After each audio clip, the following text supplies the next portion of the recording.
ಇರೋ ಜಾಗದಲ್ಲೇ ಮಾಡ್ತಾ ಇದ್ದೀವಿ. ಈ ಸ್ಟುಡಿಯೋದಲ್ಲಿ ಎಷ್ಟು ಕಾಲ ಕಳೆದಿದ್ದಾರೆ ಅವರು, ಎಷ್ಟು ಸಿನಿಮಾಗಳು ಚಿತ್ರೀಕರಣ ಮಾಡಿದ್ದಾರೆ. ಇವತ್ತು ಈ ಜಾಗದಲ್ಲಿ ಮಾಡ್ತಾ ಇರೋದು ನಿಜವಾಗ್ಲೂ ಒಂದು ಶೋಭೆ ತಂದಿದೆ. ಅಪ್ಪಾಜಿ ಅವರು ಅವ್ರ ಬದುಕಿದೇ ಒಂದು ನಮ್ದು ಸಮಯಗಳು, ಅದು ಕಮ್ಮಿ ಆಗೋಯ್ತು ಸಮಯ ಅಂತ ಅನ್ಸುತ್ತೆ ಈಗ. ಅವ್ರ ಜನ್ಮದಿನಕ್ಕೆ ಅವರು ಮನೆಯಲ್ಲಿ ಸಿಕ್ಕಾಪಟ್ಟೆ ಜನ ಬಂದು ಹೋಗೋದು, ಈಗ ಅಷ್ಟೇ ಜನ ಬಂದು ಹೋಗ್ತಾರೆ, ಅವ್ರನ್ನ ನಮಸ್ಕಾರ ಮಾಡ್ತಾ ಹೋಗ್ತಾರೆ. ಅದೇ ಅವರಲ್ಲಿ ಅಭಿಮಾನಿಗಳ ಜೊತೆ ಇರೋ ಸಂಬಂಧಗಳು. ಸರ್ಕಾರ ಇವತ್ತು ಚೆನ್ನಾಗಿ ಆಯೋಜಿಸಿದ್ದಾರೆ, ತುಂಬಾ ಖುಷಿ ಆಗುತ್ತೆ. ಅಪ್ಪಾಜಿಯವರು ಎಲ್ಲೇ ಇದ್ರು ನಿಮ್ಗೆಲ್ಲರಿಗೂ ಒಳ್ಳೇದು ಮಾಡಲಿ, ನಿಮ್ಗೆಲ್ಲರಿಗೂ ಒಳ್ಳೇದಾಗ್ಲಿ ಅಂತ ಕೇಳಿ ಎರಡು ಮಾತನ್ನು ಮುಗಿಸ್ತೀನಿ. ಜೈ ಹಿಂದ್, ಜೈ ಕನ್ನಡ.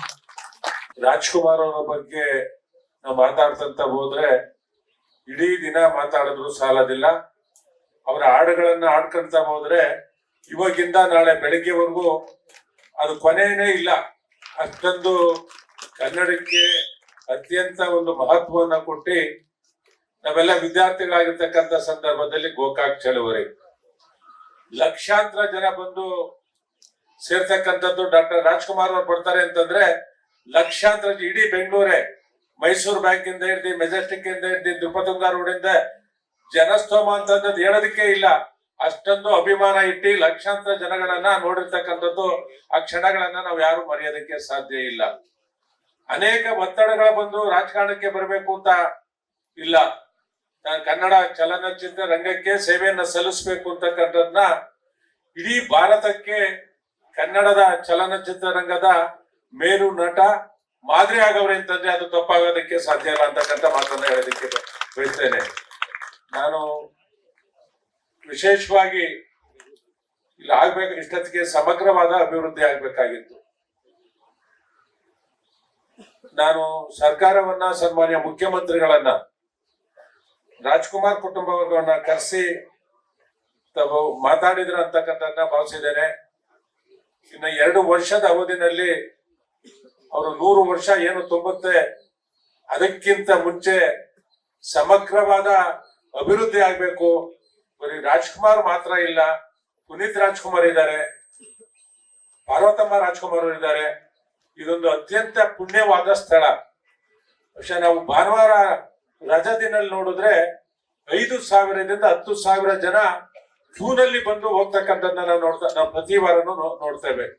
ಇಂಥ ಈ ಪುಣ್ಯ ಭೂಮಿಯನ್ನ ಉತ್ತಮ ರೀತಿಯಲ್ಲಿ ಅಭಿವೃದ್ಧಿ ಪಡಿಸಬೇಕು, ಇದು ಶಾಶ್ವತವಾಗಿ ಉಳಿಬೇಕು ಅಂತಕ್ಕಂಥದ್ದಾದ್ರೆ ದಯಮಾಡಿ 2 ವರ್ಷದಲ್ಲಿ ಇದನ್ನ ಅಭಿವೃದ್ಧಿ ಪಡಿಸ್ಕೊಡಿ ಅಂತಕ್ಕಂಥದ್ದು ನಾನು ಈ ಕ್ಷೇತ್ರದ ಶಾಸಕನಾಗಿ ನಾನು ಸರ್ಕಾರಕ್ಕೆ ವಿನಂತಿಯನ್ನ ಮಾಡ್ತೇನೆ. ಇವತ್ತು 2 ಕಾರ್ಯಕ್ರಮ ಮುಗಿಸ್ಕೊಂಬಂದೆ, ರಾಜ್ಕುಮಾರ್ ಅವರ 2 ಕಾರ್ಯಕ್ರಮ ಮುಗಿಸ್ಕೊಂಬಂದೆ. ಸಂಜೆ ಒಂದು ದೊಡ್ಡ ಕಾರ್ಯಕ್ರಮ ಕುರುಬ್ಲಲ್ಲಿ ಸರ್ಕಲ್ ಇರ್ತಕ್ಕಂಥ ಪ್ರತಿಮೆ ಏನಿದೆ, ರಾಜ್ಕುಮಾರ್ ಪ್ರತಿಮೆ, ಬಹುಶಃ ಇದು ಕರ್ನಾಟಕದಲ್ಲೂ ಇಲ್ಲ, ಇಂಡಿಯಾದಲ್ಲೂ ಇಲ್ಲ. ಪ್ರತಿನಿತ್ಯ ಅಲ್ಲಿ ಪೂಜೆ ಆಗುತ್ತೆ, ಪ್ರತಿನಿತ್ಯ ಪೂಜೆ ಆಗುತ್ತೆ. ನಾವು ಕೊನೆಯದಾಗಿ ಕಂಡಿದ್ದು ಪುನೀತ್ ರಾಜ್ಕುಮಾರ್ ಅವ್ರನ್ನ ಆ ಕಾರ್ಯಕ್ರಮದಲ್ಲಿ ಸುಮಾರು 1.5 ಗಂಟೆ ಇದ್ರು. 1.5 ಗಂಟೆ ಆ ಕಾರ್ಯಕ್ರಮದಲ್ಲಿ ಹಾಡು ಹೇಳಿ, ಡ್ಯಾನ್ಸ್ ಮಾಡಿ ಇದನ್ನ ಹೋದಂತ ಸಂದರ್ಭದಲ್ಲಿ ನಾವು ನೆನ್ಸ್ಕೊಂತೇವೆ. ಆದ್ರೆ ರಾಜ್ಕುಮಾರ್ ಅಂತಕ್ಕಂಥ ವ್ಯಕ್ತಿ, ಕನ್ನಡದ ವ್ಯಕ್ತಿ ಮತ್ತೊಬ್ರು ಹುಟ್ಟೋದಿಲ್ಲ. ಇವತ್ತೇನಾದ್ರೂ ಈ ರಾಜ್ಯದಲ್ಲಿ ಇನ್ನ ಕನ್ನಡತನ ಐತೆ ಅಂತಕ್ಕಂಥದ್ದಕ್ಕೆ ಕಾರಣ ಡಾಕ್ಟರ್ ರಾಜ್ಕುಮಾರ್ ಅಂತಕ್ಕಂಥದ್ದು ನಾನು ಈ ಸಂದರ್ಭದಲ್ಲಿ ಹೇಳಲಿಕ್ಕೆ ಬಯಸ್ತೇನೆ. ಈಗ ಕರ್ನಾಟಕ ರತ್ನವನ್ನ ಕೊಟ್ಟಿದೆ. ನಾನು, ನಮ್ಮ ಮೇಡಮ್ ಕೇಂದ್ರ ಸಚಿವರಿದ್ದಾರೆ, ನಾವು ಪ್ರಯತ್ನ ಮಾಡಿ ನಾನು ಶಾಸಕನಾಗಿ ಕೇಂದ್ರ ಸರ್ಕಾರಕ್ಕೆ ಮನವಿಯನ್ನ ಮಾಡ್ಕೊತೇನೆ.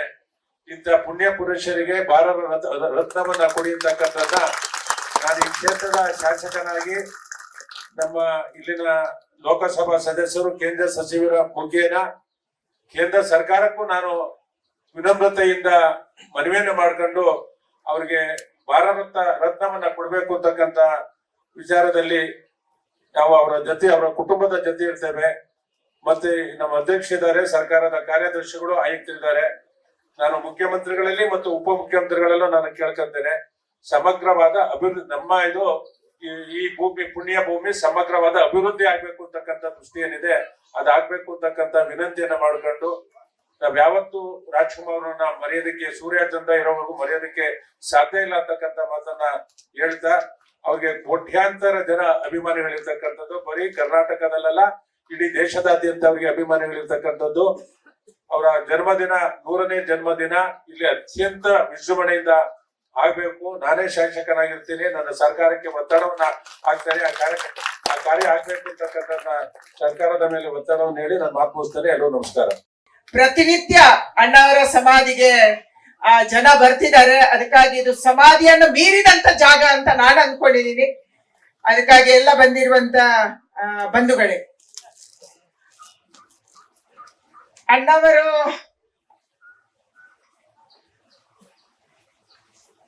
ಸಾಯಬಾರದ ಕಾಲಕ್ಕೆ ಅವರನ್ನ ದೇವರು ಕರೆಸ್ಕೊಂಡ ಅಂತ ತುಂಬಾ ಸರಿ ನಮ್ಗೆ ಅನ್ಸುತ್ತೆ.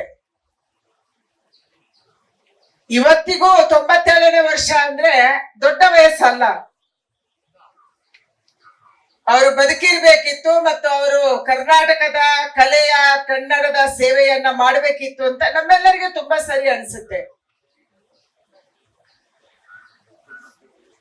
ಡಾಕ್ಟರ್ ರಾಜ್ಕುಮಾರ್ ಅವರ ಚಲನಚಿತ್ರಗಳು ಅಂತಂದ್ರೆ